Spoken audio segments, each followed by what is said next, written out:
Investigator from 53 Division who's been working on this case. On Monday, May 2nd, 2022, Toronto Police responded when the remains of a young girl were found in a dumpster on Dale Avenue. She was unidentified, and after a post-mortem examination conducted by Ontario Forensic Pathology Services, her cause of death was undetermined. Investigators from both 53 Division and the Homicide and Missing Persons Unit have been working tirelessly for over a year to identify the little girl. Outstanding missing persons occurrences were reviewed, dozens of tips were investigated, and the process of identification through DNA and genetic genealogy was commenced. The response from the community was tremendous. Thanks to a tip from the community and some great work by investigators and the Centre of Forensic Sciences, I can now identify this little girl as Neveah Tucker of Toronto, Neveah. Neveah was born on May 18th, 2017. As previously stated, we believe that Neveah died in 2021. She would have been just shy of her 5th birthday when her body was placed in the dumpster. We have a lot of work to do. We will continue to work closely with our partners to investigate the circumstances leading up to Neveah's death and the subsequent disposal of her body. At this time, no arrests have been made and no charges have been laid. While we are extremely limited in what we can say, I will attempt to answer any questions you might have at this time. Have you spoken to her parents? Are they considered suspects? We notified her mother just today, and I won't comment on the status of her mother in our investigation. Can you just comment on the investigative process? You mentioned that police did look at genetic genealogy, as well as you said you received a tip. Can you just comment on how those things played into the identification? Yeah, and it's, you know, a lot has come to light in the last few days in regards to all of that. So we're making very good progress with the genetic genealogy, and I've said before, it's a very time-consuming process. It can take years, but I was always confident that it would get us answers. And the intersection of the genetic genealogy and the investigative work that sprung from the tip, we're on a bit of a collision course. And they've lined up quite nicely with each other. So a lot of work was put into both avenues and came together today to where we are now.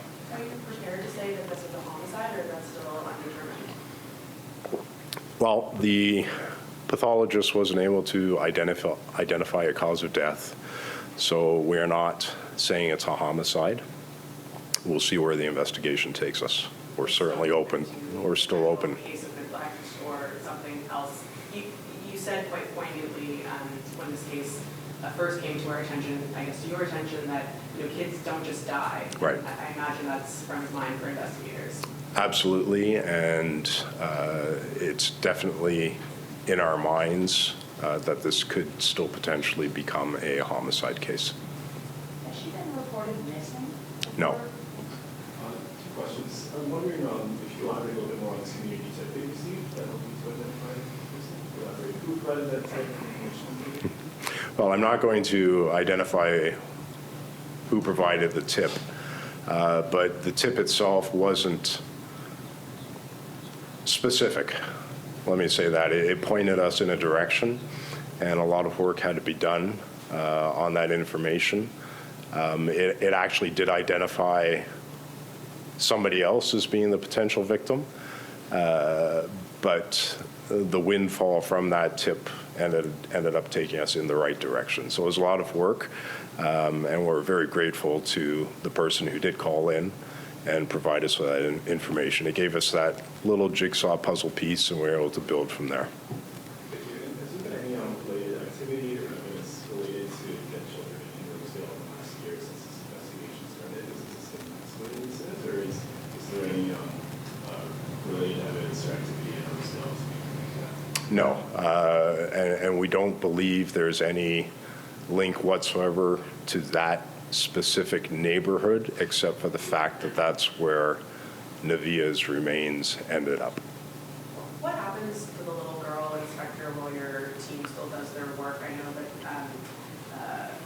your team attended as well, like a memorial for the little girl, and I think people might wonder, like, what happens to her? Does her body get claimed? Who's take charge of that? Would there be a burial for her? Well, we have to, as part of our investigation, interview family, different family members, and see if there is a claim to the remains, whether any social agencies will step up, and we'll determine what happens with those remains down the road. So hopefully we get some answers over the next few weeks to see where that goes. Are you confident you will be able to determine the cause of death? And it's been a couple of years. A cause of death? I mean, that's up to the forensic pathologists, right? And it's been a year, and it's been undetermined up until this point whether some witness information or some forensic examinations of scenes that we uncover will help us out in that. We're optimistic. I don't know that we'll ever get there, though. Can you talk about the timeline of when that tip came in and the investigative steps that got you to ultimately make that identification? Yeah, I mean, it's been quite a while. Like I said, the tip kind of took us in another direction, and I'm sorry I can't get too specific about that, but there's certainly some good work by investigators over the last few months to really look at the different aspects of that tip and expand on it and ultimately bring us to where we are today. So. Was she born in Toronto? We believe so. Is her mom in Toronto? Yes. His father? Sorry? Father? Father, we don't know yet. Anyone else? No? Okay, thank you very much for being here.